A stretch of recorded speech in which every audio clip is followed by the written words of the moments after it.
এবং দিনে দিনে সেই ভালো বৌজি কম বয়সী বৌজির সব নাম্বার দিতে হবে, যেতে হবে, কম বয়সী বৌজির সব যেতে হবে ওখানে। যখন ডাকবে সন্দেশ দেখার মতো না, ওটা দাঁড়ালে আমার চোখ দিয়ে জল পড়ে। তোরা বলেছিলি? হ্যাঁ, কি বলেছিলি?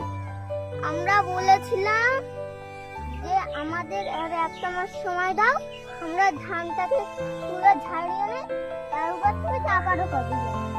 তুমি জলটাকে তোলো, তারপর তুমি করো। সন্দেশখালি সন্দেশখালি সন্দেশখালি, সারাদিন শুধু এটাই চলছে। কিন্তু আপনারা কি জানেন যে সন্দেশখালিতে কি চলছে, বা কেনই চলছে, এবং কার জন্য চলছে? এটা জানার জন্য তো আমার ভিডিওটা দেখতেই হবে, যেটা চলে এসছে আমার চ্যানেলে। যান আর দেখুন, কিন্তু হ্যাঁ, সাবস্ক্রাইব করতে ভুলবেন না। আর নতুন নতুন আপডেটের জন্য আমার চ্যানেলকে নিশ্চয়ই ফলো করুন। ধন্যবাদ।